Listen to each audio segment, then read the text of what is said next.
በጣም አስደሳች መረጃ ነው። ተወዳጁና ታዋቂው በበጎ ስራዎቹ የሚወደደው ማስተር አብነት ከበደ በቅርቡ በጠና መታመሙ የምታወስ ነው።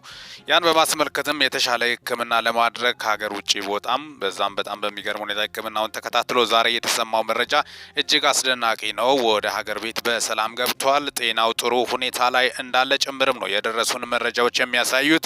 ተመላልሶ ደግሞ ሕክምናውን ክትትል እንደሚያደርግ ጭምርም ነው። ፈጣሪ ጨርሶ እንደምርም በርካቶች አሁንም ጸሎት እያደረጉ ናቸው። ማስተር አብነት ከበደ የመኖር ጉዳይ ለበርካታ ኢትዮጵያኖች አብዛኞቹ በተለይ ችግር ላይ ላሉት ህልውና ጉዳይ እንደሆነ ጭምረው የአደባባይ መረጃዎች ናቸው። በበጎነት በደግነት በርካታ ኢትዮጵያኖችን ያስደመመው ማስተር አብነት ከበደ አሁንም የበጎ ስራዎችንም ይቀጥላል። ሕክምናውን ደግሞ ተከታትሎም እንደሚጨርስ ጭምርም ነው። ፈጣሪ ጨርሶ እንደምር ሁሉም አሁንም ጸሎት እንዲያደርግም ነው ጥሪ የቀረበው። ማስተር አብነት ከበደ በጣም መልካም ዜናና አስደሳች ዜና ተሰምቷል። በተለይ የጤንነቱ ጉዳይን በማስመልከት ጥሩ ውጤት እየመጣ እንደሆነ ጭምርም ነው የደረሱን መረጃዎች የሚያሳዩት።